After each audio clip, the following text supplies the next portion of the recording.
Ready. All right. Good morning, everyone. Welcome to this year's fifth planning committee meeting. Today is July 1st, 2026, and we're officially starting the meeting at 9:34 a.m. As a reminder, all those in attendance in person or participating online, we are broadcast live, recorded and made available to everyone via the CRTC's YouTube channel. So with that said, introduce myself, Chris Wallen, City of Schenectady's Chair of the Planning Commission, and we'll go around the room. Greg Butcher, Region 1, New York State DOT. Dave Monteverde, Albany County Airport Authority. Lisa Raimondo, Albany County. John Schneiderman, Port of Albany. Mike Dupree, City of Saratoga Springs. Mark Castiglione, Regional Planning Commission. Chris Marini, City of Troy. Mike Bodett, Thruway Authority. Sharon Butler, City of Cohoes. Sandy Miswitz with the Transportation Council. Jesse Vogel with Lavella. Jim DeJoy, Public. Adam McCarville, Transportation Council. Good morning, Andrew Tracy, Transportation Council. Diane Tedesco, New York State DOT. Bill Trudeau, City of Albany. Morning, Kate Manners, Schenectady County. Hi, Amy Wallach, City of Rensselaer. Anna Rizzo, Council Lake. Megan Daly, Port of Albany. Toronto, Stefano, Sam Engineering. Dan Rohr, Barton, La Judas. Melissa Cherubino, City of Waterloo. Thank you. And listening virtually, we got a few, Christy Shea, Transportation Council, Ethan Townsend, Transportation Council, Chris Cook, DEC, Gloria Huizinga from Town of Malta, Weba Ung from CHA, Kim Lambert, Saratoga County, Laura Robertson, Town of Niskayuna. The person who is Ledge iPad, if you could identify yourself in the chat, that would be great. Martin Hull from the Transportation Council, Nicole McGrath from Federal Highway Administration, Mike Williams from CDTA, Parker Morris from the Transportation Council, Ryan Riper from the Town of Wilton, Teresa LaSalle from the Transportation Council, Peter Comenso from the Town of Rotterdam, and the first person with the phone number 355-7575, if you could identify yourself, and Susan Lilliard is Ledge, Albany County. I believe that is it. Great. We like to remind all those listening online to have themselves muted in any event that you're getting coffee. Just joke from last meeting, but Understood. Anyone I else? hear in you the- loud and clear. And move on to the visitor issues, and we don't have any visitor issues stated. Nope. So moving on to administration. So pre-adoption of the previous meeting minutes from May 6, 2026. We're gonna need a motion to approve the previous minutes. Motion by John, do a second. I'll second.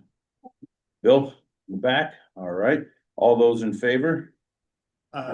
Any opposed or abstained? All right, thank you. Great. Next, we're gonna go to the 25-26 Unified Planning Work Program Grant Revisions for Closeout. Sandy. Yes, there is. This will be quick. Each year we financially have to obviously close out our grants for the prior year. In order to do so, we do have to make some adjustments to the UPWP budgets. And this document, which I am sharing for the folks listening virtually, just sort of illustrates the changes that we're having to make to close out our books. As you guys know, budgeting is estimates. So all this is really doing is rearranging through our different categories of funding. Some funds are gonna fill gaps in places where we overspent and rearrange them so that it balances out for the whole year. So we overspent in our long-range planning program, but underspent in some other areas. For our federal highway planning grants, and then for the FTA side, similarly, we overspent slightly in our long-range planning program and underspent in a few other areas. So this is just rebalancing the books, and all we need is an action to approve the changes to the closeout. Oh, motion. Lisa? Lisa, second? Second. Mark, second. Yeah, Sharon and Mark. Okay. All right, all those in favor? Any opposed or abstained? All right, thank you. Move on to action items. So the first amendment is from the city of Waterville, and because of the scale of the request, I asked the city and its consultant team to kind of talk a little bit about what's going on with the project. So I'll turn it over to Melissa and the team. We appreciate it. I have here Lorenzo from FCM Engineering and Dan Rock from BNL. And I gonna have them address some of the technical issues. But we had this tip amendment for, or this tip program for a truck route on 25th Street. It connects from 32 to Crab Apple and 12. It is during the due diligence that we found that the sewer lines underneath were in a condition that any road work would destroy them. And so we're here to ask for additional funding. There is also increases in construction costs for just the roadway. But Dan, if you want to take it. Yeah, perfect. Yeah, as Melissa said, this is kind of a major road for the city, next Green Island, Kent Colony, from Albany Avenue to Crab Apple Lane and Colony. So there's several pedestrian generators, there's the elementary school, several restaurants on the corridor, pretty heavily used. So, you know, 3,400 vehicles a day, which is very high for city of Waterville East streets, and it is a truck route. There's 7% trucks, several warehousing companies that are behind the elementary school area that use this route daily. We can go to the next one. So just some conditions, just so everyone understands the scale of what the project is. Top three are the road project conditions with the project was originally scoped for. So replace all the sidewalks, all the curb ramps on the corridor, just like it's shown there, they pretty much all have raised curb. So ADA improvements are needed, pavements, really deteriorated, sub-base failure seen throughout. On the picture all the way to the right, you can see there's maybe an inch or two of asphalt. You can see it's opening up. There's areas of cobblestone and concrete underneath. And some areas of just asphalt over subgrade. And due to the truck traffic, it's just failing. And then during preliminary design, we inspected all the sewer system and found it has to be replaced, basically. It can't be lined, which was our first option to look into, but the bottom two pictures on the left, those are a regular occurrence that we saw in the inspection videos where at the joints it's displaced horizontally and vertically. The picture that's bottom right is a blockage, which was a common occurrence also. Several protrusions into the trunk line, basically all stemming towards the pipe itself can't be rehabilitated. If we want to go to the last one here, so the ask is to cost increase on the original scope to address inflation of the road reconstruction, the drainage system, the items that were originally in the project. And then to add in the replacement of the sanitary sewer enforcement within the corridor of the federal aid project.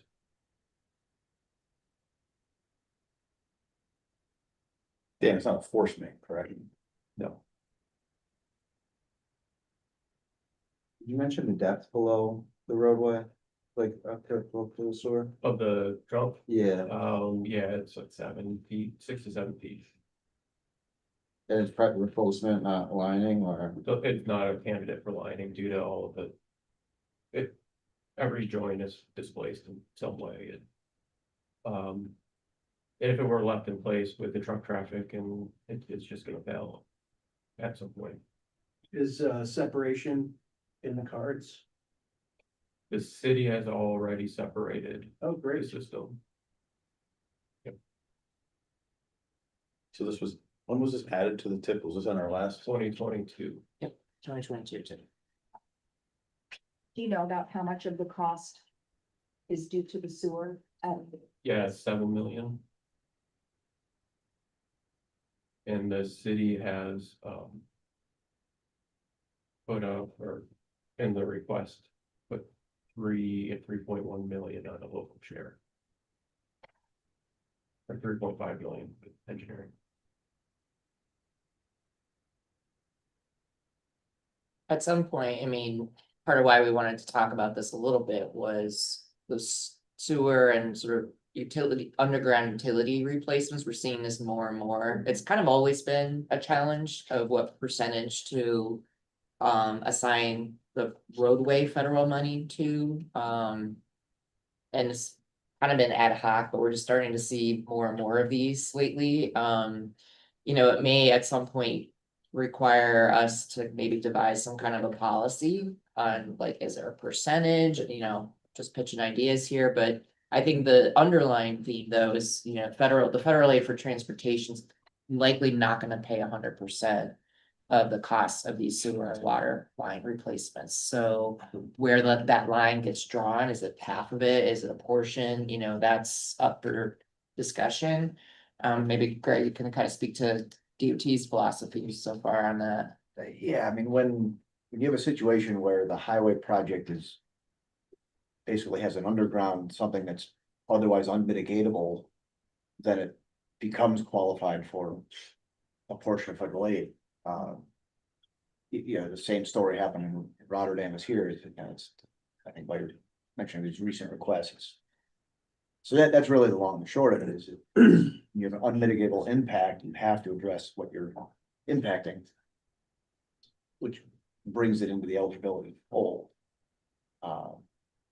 Yeah, When you say Rotterdam, you mean the force main that went down? Route 5S, that was water line, was water line, not sewer. Water. Yeah, the Route 5S, though, because the project was impacting the water line, that made it eligible, so it's similar to this. It was otherwise unmitigated, the project unbuildable now.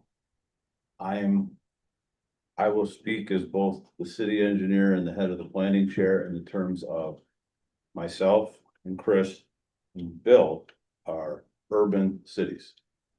This amendment and approval would benefit urban cities, but to the cost of $13.6 million, which is on its own a project. And if I were in a county that did not have all of this infrastructure, then I might have an issue with that. Because, I mean, I'm doing a project right now and we inspected all of the utilities and we are replacing the water line to the tune of $1.6 million ahead of the federal aid project, and we are aligning the sewers. And that was all the due diligence of the municipality before putting in a transportation project, because historically, in my 14 years here, we have not entertained utility replacements, especially to this magnitude, which is $7 million. So I don't know what that would mean going forward. If we were to say there's nothing on the books today, so we move forward with it, and then we put something on the books tomorrow, I guess then Waterville, they got one. Yeah. But, I mean, 3.5 is the sewer going towards the federal aid, the rest of it's all the other factors, the sidewalk, ADA, the other scopes. right, is a split 50-50, that's what they're saying. Yeah. Sewer. For the sewer. For the For the sewer, sewer. right. Yeah. Keep in mind, even if, let's say we don't do sewer, just constructing the road is gonna damage that sewer, then we're gonna put money. Good money, bad money, good money after bad money, you know what I mean? So to build this, we need to fix that sewer line. It's just a fact. No, I get it, but I don't want to encourage other municipalities to see this as an example of how to get a sewer line replaced. Agreed.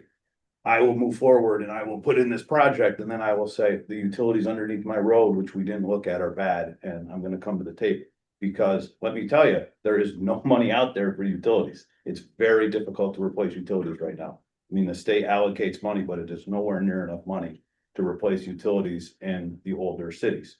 So if the state and everyone has money to do this, and we're saying it, but fine, I will not, reject, but at the same point, this is a pot that is not getting bigger, is having more people feeding onto it and trying to use more uses of it, which is going to be tough.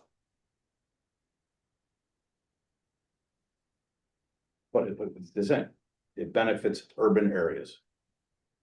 and Schenectady County doesn't have a representative. Lisa, do you have any opinion from Albany County's perspective?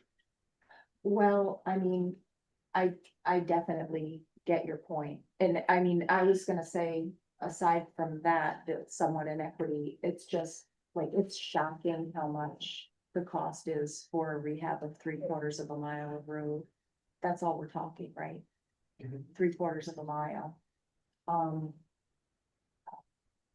I mean, it's, as a rule, I agree, like, it shouldn't necessarily be a rule. But if there's a situational surplus of money at a given time, it could be considered. Seems fair. But Greg, could you speak to maybe the fund source and sort of the thinking about over programming large urban at this point? Yeah, so large urban is one of those fund sources that statewide doesn't get obligated every year. And strategically, it's not a bad idea to get ahead of that, get a little bit into the red and then stay flat in the future of a little bit overspent each year.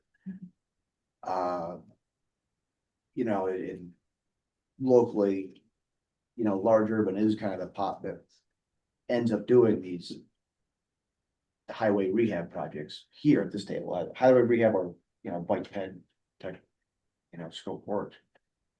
This kind of hits both, you know, it's improving the highway and the city pedestrian network, you know, to bring that up into compliance, which is always good. You know, that rough numbers of just looking at construction value. You know, it's 1.5 lane miles, that comes out to about 8 million a lane mile. With the inflation we've seen, that is not surprising based on old lane mile estimates, inflate them out. And the last time I estimated was 8 years ago, and 5 to 6 million a lane mile for urban reconstruction. Also parking and Right. 3 lanes. Yeah, I mean, yeah. But And this is doing sidewalks, correct? so it's a lot of money for a short distance, but it's not shocking when you look at the cost of urban highway reconstruction. It is what it is, you know. I'll make a motion to approve the amendment. We have a second? I'll second. Okay. Oh, there. We have our motion. We have a second. All those in favor?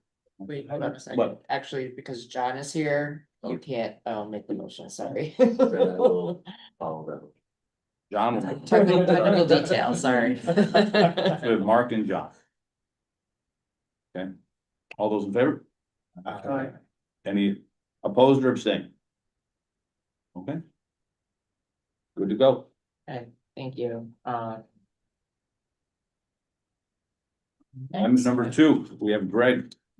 But I got a few, our Central Avenue project is coming up for design approval and then on the heels of it, a PS&E package to go with construction. We are asking for a cost increase based on the most current estimate, so we're looking for about 1.7 million in additional funding. Some portion of the increase is due to a partnership with CDTA to help with some of their BRT bus stop upgrades. So some of this is a, you know, an inclusion of some isolated locations to help CDTA out, and the rest of it is the daily conversation around inflation. So yeah, 1.7 million increase to get to the right construction amount and CI respectively. And that's the long and the short of our Central Avenue tip amendment. Any questions? Any questions for Greg? No, hearing none. Make a motion. Lisa? Second Sharon? Okay. All those in favor? Any opposed or abstained? None. And passes. Moving on, number 3, Greg. All right, it's the Route 396, make sure I got the right one.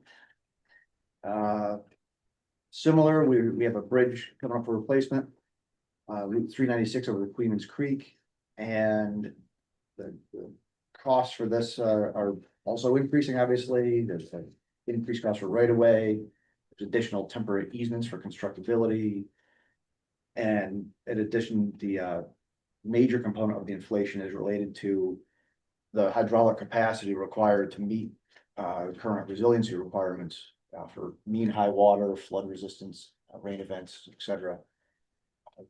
Some of our bridges like this are getting far bigger than initially anticipated at the onset. And it all goes towards the future resiliency of the network so that we have stuff that holds up to the rain events we're seeing. So that is the major driver of this tip amendment request for about 2.4 million.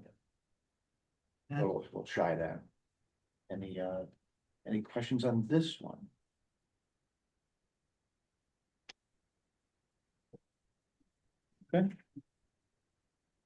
Hearing no questions, ask for a motion.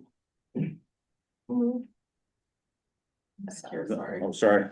I- All right. Second, Mike. Okay.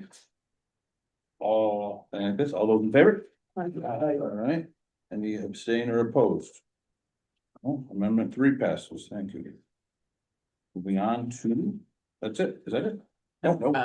Wait, I got one more. I'm sorry. I was on the wrong, double-sided got me. Yep, amendment 4, Greg. Yep. New York 32 over Fishkill. 32 over Fish Creek, town of Saratoga.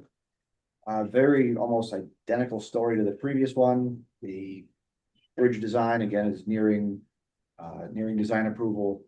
And this replacement, again, meet the mean high water is gonna be some elevation changes which chase the highway back.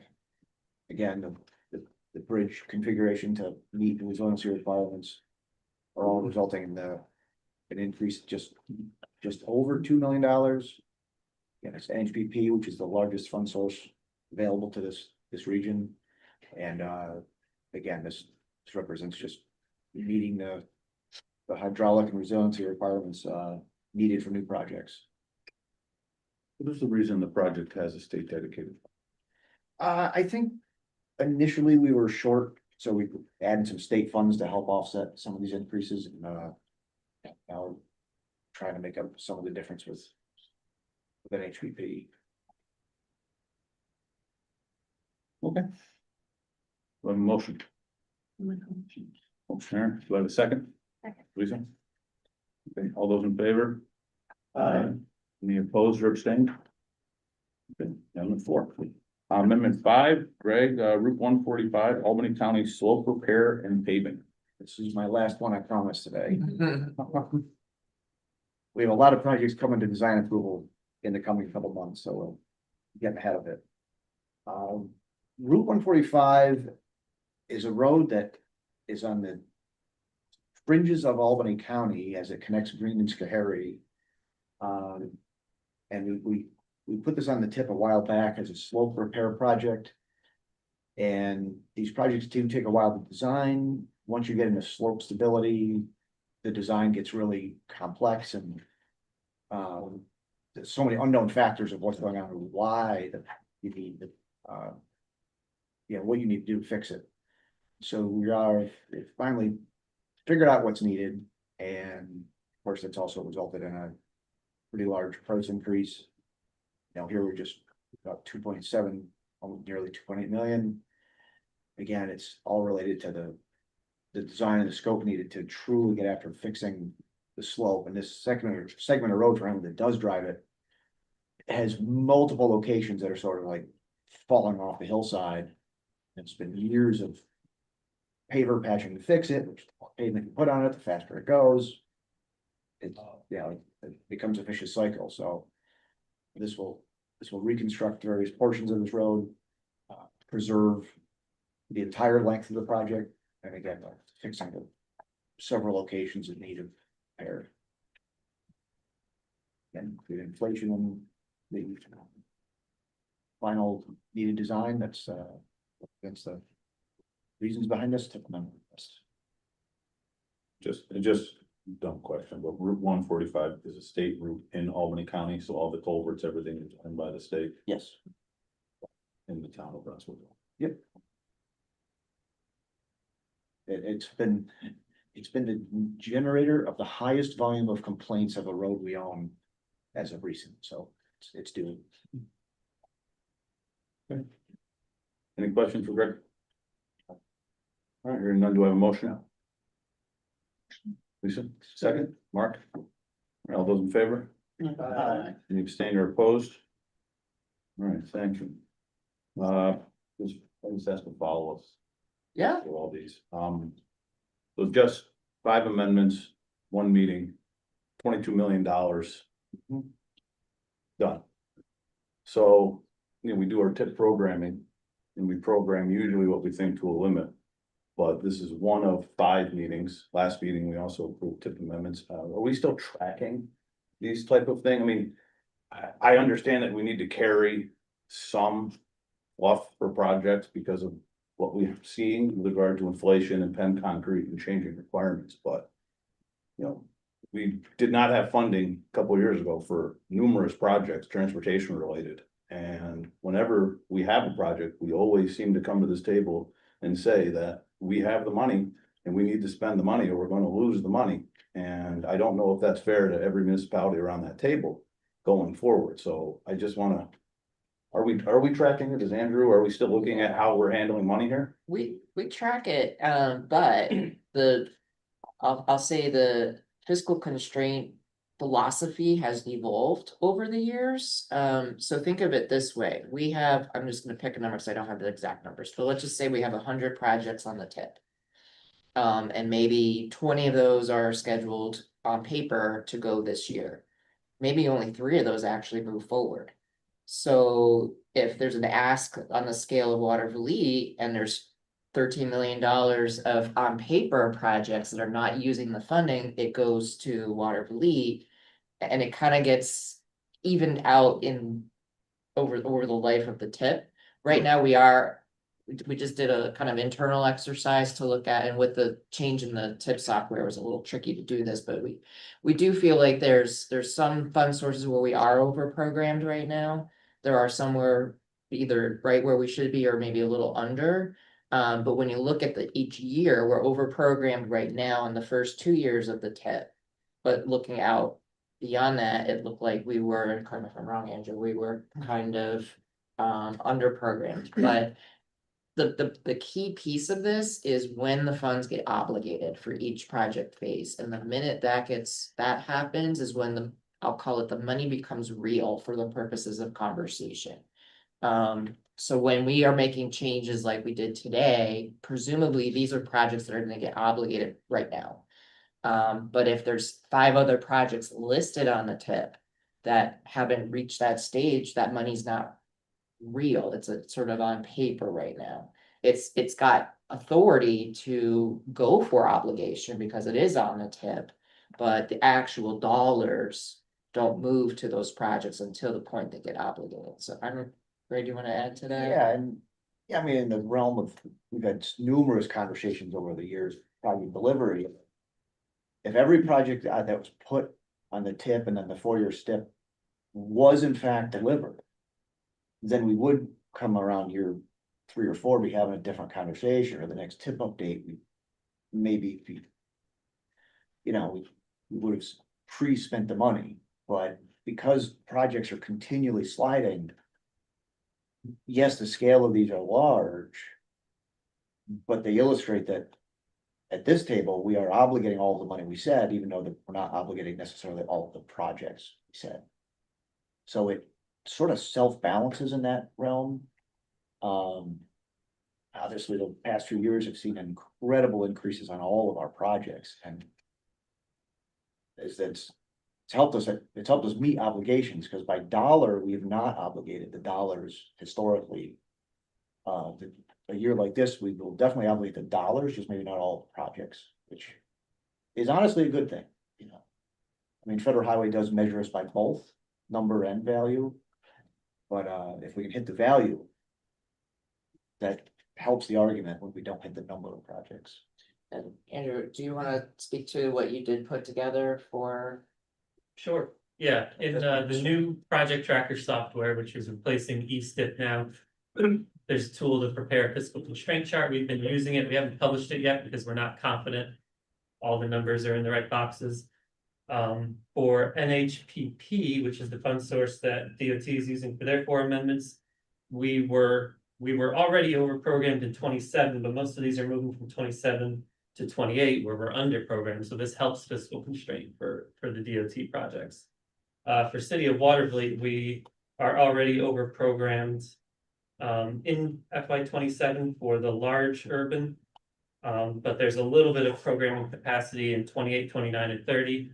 Our expectation is, you know, we over program in the closer year, and then it's first come, first serve until we're spent on obligation authority, and then the projects will need to move to the next fiscal year and so on.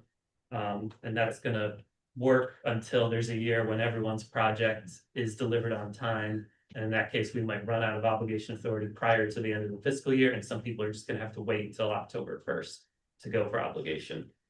So, for now, everyone's been able to get their projects obligated and no one's had to wait till the next October 1st. So we'll see how long that continues to be the case. And the other strategy is. When we hit our obligation authority, we're allowed to do a thing called advanced construct, which is theoretically borrowing into the following years. Being in the advanced construction bucket is always a good thing. Because it helps everybody with what they call August redistribution, without getting too much into the weeds. Every year, Federal Highway offers up to states that can obligate money. Funding from all the other areas of this country that are underspending. And so when we're overspent, it allows us to instantly obligate other people's money. Which is always a good thing. So, it's- I think best case scenario is everyone is moving their projects and we do run out just a little before the end of the fiscal year, a little before October 1st, because that means. We're spending all the money that's available to us and we're not leaving anything on the table, and no money is going to other regions or. Being poached by other states in August redistribution, you know, I think, we've seen the project delivery stats before in the past, and our MPO is a little lower than the state average in terms of delivering, you know, unamended TIP performance. So it would be better if we could advance these projects more timely. Okay, I appreciate it. I just. I want members to already have an understanding of everything that goes around the table, because it's not insignificant amount of money that we're spending, and we want to make sure that every dollar. Is spent. Well, it's a good conversation, as we've had some turnover at this table, so everyone understand that. You know, these big dollars are at face value, it's you know, if they'll look at it as our checkbook, it's a different story, when you look at it as a strategic. Way the federal funding works. It's good to have these conversations, happy to. Obviously, the Watervliet amendment requires policy board action, so I may ask your team to come back and do the same. For that group, just so that there may be questions, because it is a large ask. And then we'll get into project delivery and rate of delivery. I remember there was a chart you showed one time about how we delivered projects comparatively. Yeah, I things tried like to that. get that in advance of the meeting, wasn't able to do it, but We'll do that, Try but again. tip it's time. the unamended. Comparing us to the other heroes across the state. Well, that is a good. Lead up to the August planning committee. Folks should look at their projects that are in this federal fiscal year. And I guess around between August and September, we need to either. Be 100% confident they're getting construction authorization. It is only the construction phases. Or if there's uncertainty, push it to the appropriate stip year. Really before October 1st, but we wanna. You know, we always remind folks at the August planning, so just food for thought. You know, what projects. Are shown in this year. And which projects are at risk of non-delivery. All right, great, thanks everybody. Moving on to item B, limited English proficiency plan update. Carry online. She had a little car snafu this morning, so I'm gonna pitch hit for her. She's fine, not an accident. Let me be clear. Her car just died on the way to the office. So I'll just sort of touch upon the limited English proficiency plan and the update that we just did.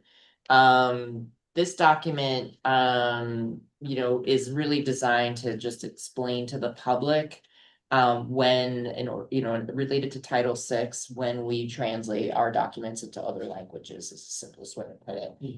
We did make some changes because there were a number of executive orders repealed at the federal level related to this topic, so we removed references to all of that. And we changed the format of this document to be more of an overarching policy rather than analyzing the data, the census data right in the document, because the data gets updated and refreshed every couple of years. So the policy is what's more important. And our baseline policy for when we translate materials is the safe harbor threshold, which basically is there's 1,000 people that have identified as their primary language being something other than English. We will work with that to translate certain documents right away, particularly executive summaries, into those languages. If a different language reaches that threshold, we will add that to the list without needing to change the overarching policy. Things like the long range plan, for example, you know, we translated that executive summary into Spanish, for example.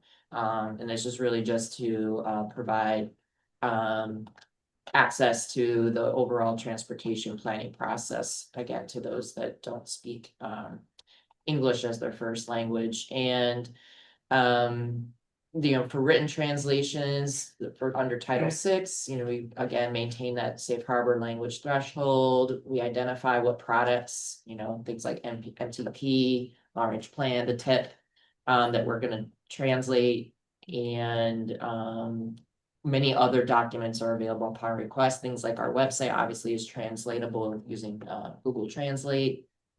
There's different things, and we also make available at our meetings, even this meeting, if someone said, hey, I want to participate, but I don't speak English, I speak Spanish, we can arrange for oral interpretation as well. So much like we do for someone who for ADA, if they need sign language interpretation, we also offer language interpretation. So this is just updating the policy document, and we're just asking for your approval of the updates.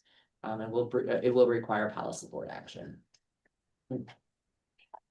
Thank you, Sandy. Do I have a motion to approve? Motion. Second. Lisa, Greg, all those in favor? Any opposed or abstain? Appreciate it. All right, so are we all set with action items and on to discussion items? Action items, we are all set on. So discussion items, the first one is Safe Streets for All implementation set aside concepts. Sandy, are you taking this? Yeah, I'll take this, and Andrew, if you, because I know you work with Karen, I said this stuff as well. So you may recall when we did the most recent tip update, we established a new set aside for implementation of ideas, projects, concepts that came out of our Regional Vision Zero Safety Action Plan. Since we convened this meeting with all of you today and we had a light agenda, we thought now would be a great time to brainstorm on what we want to do with this set aside, because there's a couple of ways we can take this. First and foremost, one of the questions that, you know, we need to think about is there going to be a larger tip update this fall, or is there just going to be a lot of amendments that happen? A tip update might change how we approach using these funds. The other part of that is we could assign these funds for capital projects, but remembering it's only $2 million. So it's seed money. It would have to be very targeted for capital or engineering. We could use it to help further along some of the ideas that were identified in the Vision Zero plan. It could also be used on maybe some of the lower cost countermeasures. So the 5 bullets you're seeing there kind of were the big recommendations that came out and were identified in the Vision Zero plan. So countermeasures at locations with risk factors for different characteristics of crashes involving pedestrians, intersection speed, roadway departure, et cetera. We could also invest in implementing ideas or even either engineering or capital for safe routes to school at the priority locations identified. Similarly, for the safe routes to transit, we could do some things at hotspots. Or, again, furthering, some of the design work or additional planning at some of the hotspots identified in the plan. This really is a choice of us. Andrew, you got some feedback from Regional Operations Committee, and is there a sense from that group of where to invest these funds? Well, so. Right, we think it would be best to spend, it's not a huge pot of money, we can't do many big projects, we probably do some systemic projects, roadway departure type treatments, smaller scale projects like that. We think it would be best to either do that or do concept development to try to prepare larger scale projects to go after the SS4A discretionary funding, the implementation grants. Try to bring as many of those to the region as we can. There's a lot of kind of project ideas kicking around, but they would be too big to implement with the, I think it was just 2 or 3 million that we put in this set aside. But if we could use that to do some preliminary design work or some concept development work, or to do the HSIP analysis required to queue them up for HSIP or SS4A, and scope the project out, then maybe they could be more competitive to go after these, the SS4A discretionary grants from USDOT. So I don't think Rosac settled on anything, but those were the ideas that were being kicked around. I mean, there is a advantage, but certainly it would be beneficial to communities if we were to further advance some of the concepts identified at the hotspot locations identified in the plan, because it would tee you up for other grant programs. We do a lot of planning work, as you guys know, for concept development, but concepts only bring you to a certain point. This could actually fine tune some of those ideas a bit, making them more competitive for funds. And we, as a region, we'll talk about it in the next agenda item, we're doing really well in capturing funds for safety projects. And we also, I think we ended up with 6 to 7 applications for SS4A implementation grants. Even if half of those get identified as high priority at the federal level, they may not all get funded, but the fact that they're going to get that designation, should that happen, tees them up for future access to those funds. So there is an argument for spending it less on implementing a capital project right now and doing more development work. We would hire a consultant for those funds, and try to figure out a fair way to, we couldn't do probably all 40 hotspots as part of that, but figure out a fair way to tick down the list, probably based on the priority within the plan, on how we can further develop some of the concepts. So we just wanted your input, see what your thoughts were on it. I like that idea. It will pay bigger dividends than just a one project. Yeah, I agree. okay. I guess my question is, who is the sponsor? Yeah. So we would hire and manage a consultant with DOT's assistance. So we're talking about, it's just between the two, so DOT, it's a DOT road, so we're looking at hotspots on a DOT road. Well, that. Maybe, there's some larger conversations around DOT roads and some of the treatments and the guidelines in which we historically use. That's a longer conversation, but, we're not opposed to these going after, especially frankly, the local system too. I mean, the local has to have a lot of hotspots on it that we go after. And I would prefer to start there, and then if we get into DOT roads, there'll be the second tier. But that's my point, is that as someone who has a lot of local roads. Right, I would not want a group to identify a lot of areas and then come to me with recommendations and then come to me with more work. I would want them to come to me first and ask, am I interested in doing more work?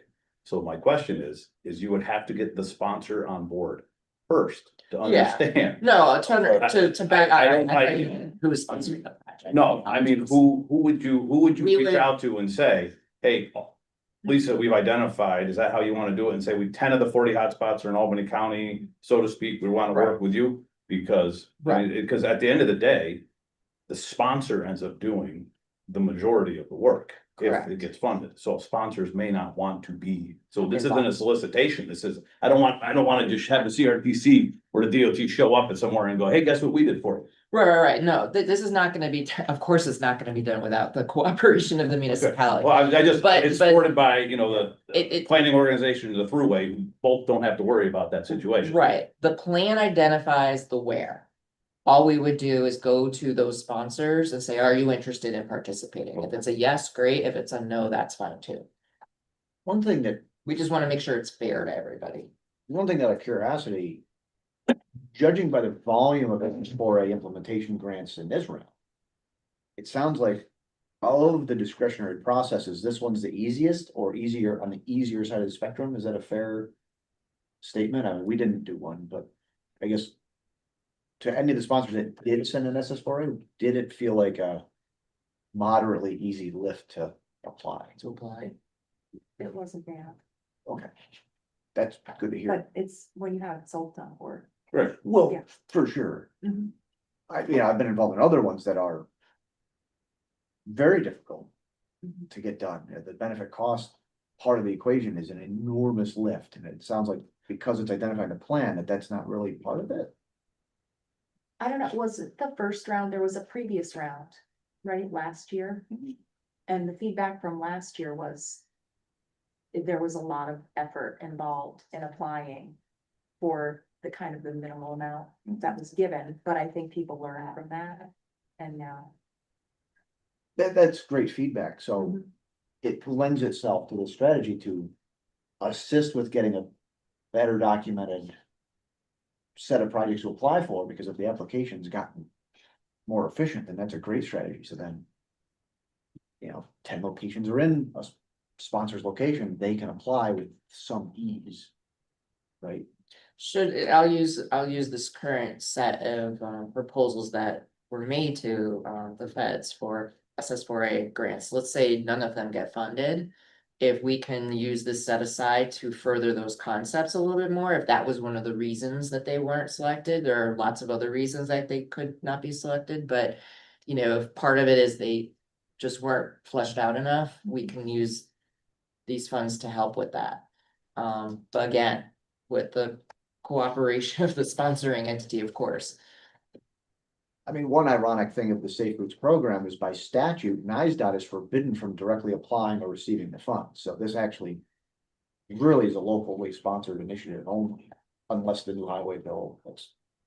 Hopefully coming changes it. So by current rules, we're actually forbidden from receiving this money directly. And all of these grants are actually a direct connection between the sponsor and federal highway. With no DOT in the middle. So it's possible we could limit this set aside to local.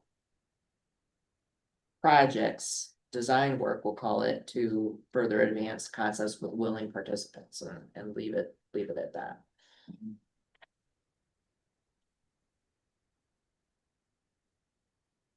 Okay. If you leave here today and you have any other thoughts about it, don't hesitate to ask. Like I said, we were just brainstorming and just want to make sure it's fair for everybody. so we had 7 applications. I believe we had 5 or 6. 2 of them were EMS oriented, so there were only 5 capital. Actually, 4 capital and 1 plan. When do you hear about that? Over. Any award? What was December was last year? December was the last one. Okay. Thank you. I mean, keep in mind, it is an election year, so we don't know what's going to happen at the federal level. Mhm. Okay. Any other discussion points? Okay. Thank you. All right. Moving on to the summary of 2025-2030 tip administrative modifications. Andrew? Yes, so we mentioned earlier that we moved from the old eStip software to the new project tracker software. And we figured it out. We figured out how to do everything. Send us all your project changes and we can make them now.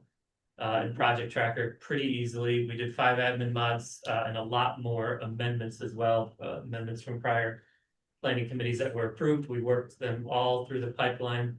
They've all been submitted and most of them have gotten full approval from FHWA or FTA. So we're all caught up now, notwithstanding some that came in earlier this week. But continue sending in all your changes and we'll make them project tracker. Something else I'll mention about project tracker. So we used to publish tip listings to our website monthly.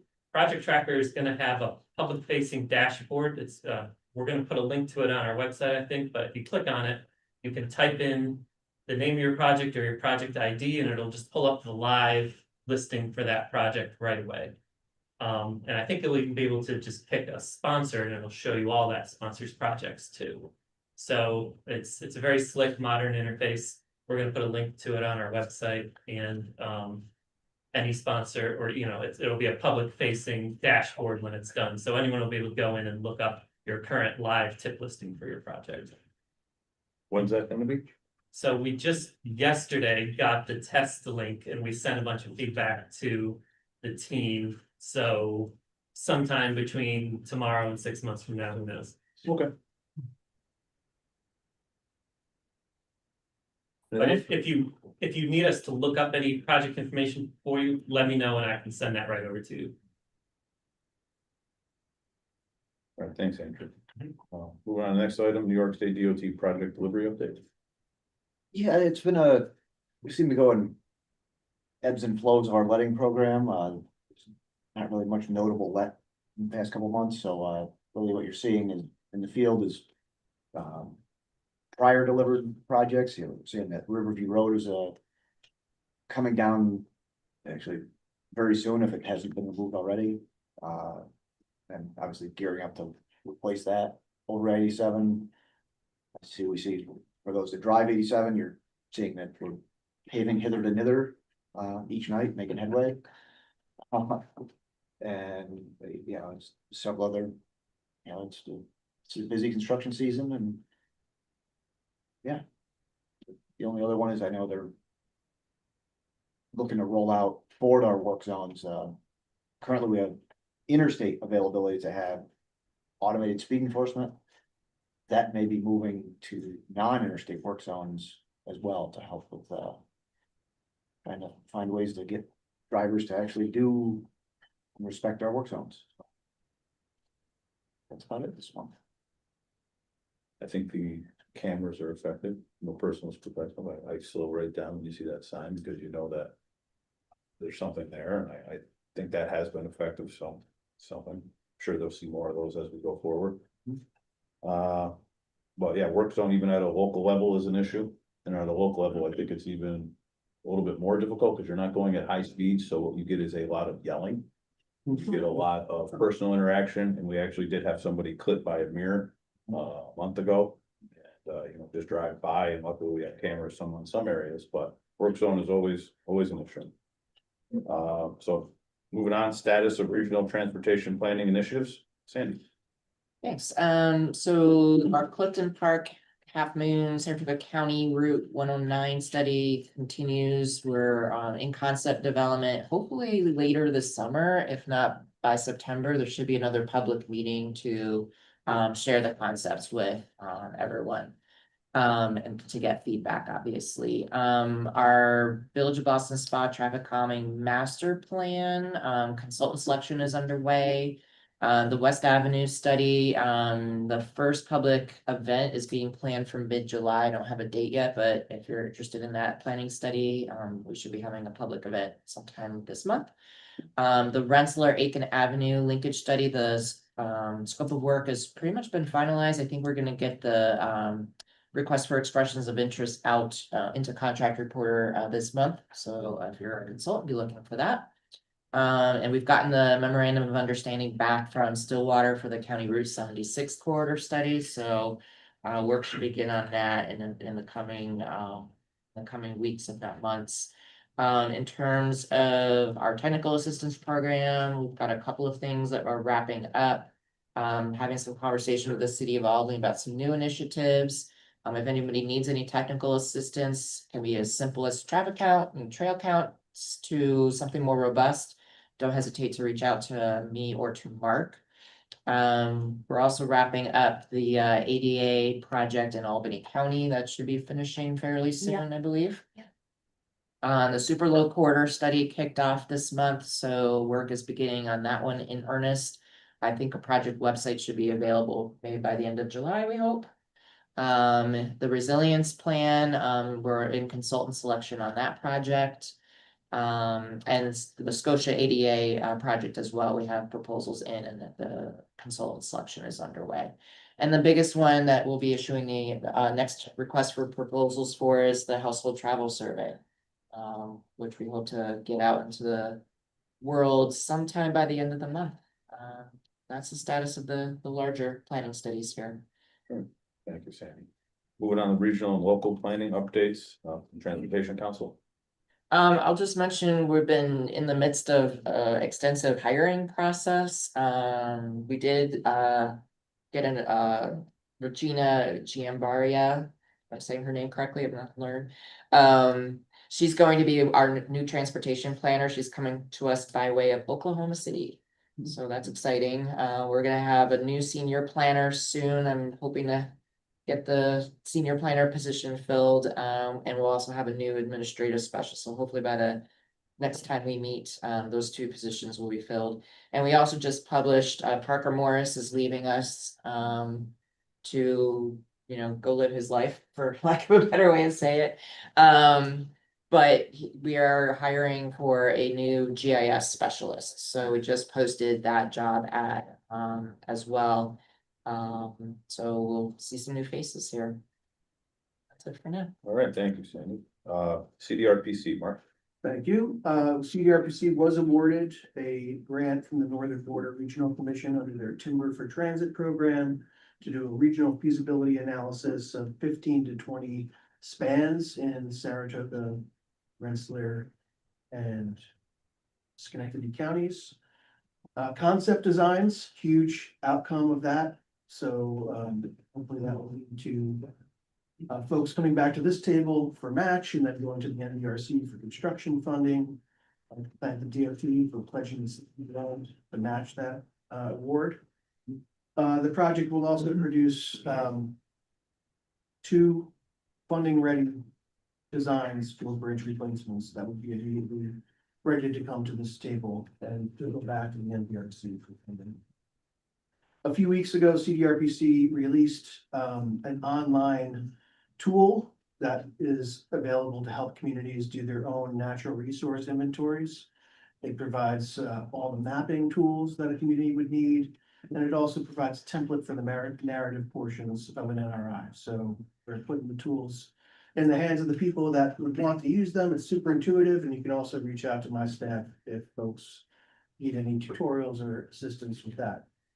At noon today, we continue our Sustainability and Climate Action Plan webinar series. The topic today is energy efficient buildings. August 5th, it will be geothermal energy networks. Again, those are at noon for you to attend. And save the date for our October Planning and Zoning Conference, October 23rd. All right, great. Thanks. Thanks, Mark. CDTA, Mike, are you still on? Yes, I am. Good morning, everyone. Just one update for this month. We are wrapping up our annual route performance report for fiscal year 26. This is the report that compares the performance of each one of our fixed routes, as well as some other services like our Flex program, against the standards set out in our transit development plan. And we use the data in the route performance report to help guide service changes in the year ahead. So for this year, we're going to start diving into more detailed data than in previous years, including individual route profiles with information like ridership and on-time performance by time of day, as well as ridership stop by stop, just for example. And these additional data points were part of the recommendations of the new GDP that was adopted last year. And of course, since this past year, we've been focused on our service rebalancing initiative, the report will provide a summary and update on that process. So be on the lookout for the RPR this summer. And that's it. Thank you. Right, thank you, Mike. DOT, Greg. Alright, we also have some staffing changes really going on. A few, I believe last meeting we mentioned that Wyatt Martin and Permits has left DOT for more southern warmer climates, although I don't know if we need much warmer this week. So Permits just currently Jim McNally's filling the role, and everything should just go to the generic Permits email box, just as a heads up for anyone that deals in that realm. Rensselaer County has a new resident engineer, Brian Lashway. He moved up from Greene County, and so Rensselaer County is now covered with a resident engineer again after Mark Saunders retired. In our right-of-way group, Jim Pierce moved along to main office and was replaced by Kimberly Lewis, who was recently appointed our right-of-way head for those that are dealing with our regional right-of-way folks and the local projects. And Mike Arthur, regional director, has announced his retirement with his last day of August 4th in the office. So stay tuned on the hiring process of a regional director for Region 1. And that's it for DOT this. Just one other thing that I forgot to mention that's related to DOT. If you haven't already heard, the roadway departure safety action plan projects, all four were in fact awarded funding by the state. So they did reallocate other funds from other parts of the state to our projects. So that's a good news story for us. Yeah. Okay. Moving on, Tourism Authority, Mike. I don't have any new updates for you. Unfortunate. Everything's good at the. Yeah. Albany County Airport Authority, David. Good thing. Thank you. Morning. Not much from us either. It's a busy summer. It's the most seats we have loaded since 2005. So hoping that it will be the busiest summer that we've had since 2005. Other than the terminal, keep an eye out for the cell phone lot. We're gonna be expanding that in the fall. It's gonna be more space, but also too, we'll have flight boards so you can track your flights, whoever you're picking up. And can't think of anything else. So, What's the terminal schedule? good question. Okay, moving on. All right, we'll move on to the Albany Port District Commission, John. Sure, we are hosting for an hour of Navy 250, Red 250, starting July 4th morning through the 7th. The USS Marinette, it's a active duty combat ship stocked at the port. They are offering tours. Unfortunately, it went live and sold out within a pretty quick minute, but there's a wait list. I was hoping to have better news that there was options to sign up still. But you could probably get a peek of the ship. It's coming in Friday night.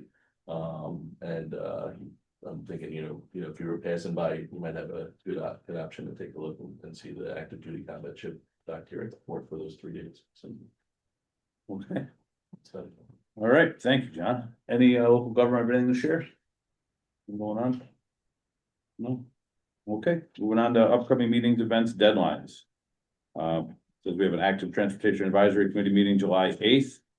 Tools of the Trade Workshop, HVCC, Sandy, what is that? So this is for our human services providers. Those be a half-day event over at Hudson Valley, for folks that deliver transportation for elderly and those with disabilities. Okay, and then that's followed up by the Human Service Transportation Advisory Committee in August. And then our next meeting is going to be August 5th at 9:30 a.m. Okay, That's it from our perspective. well, if there's nothing else, do I have a motion to adjourn the meeting? Mark, do I have a second? John? Karen? Yeah. All right, thank you, everybody. Thanks, Enjoy your everybody. day. Appreciate it.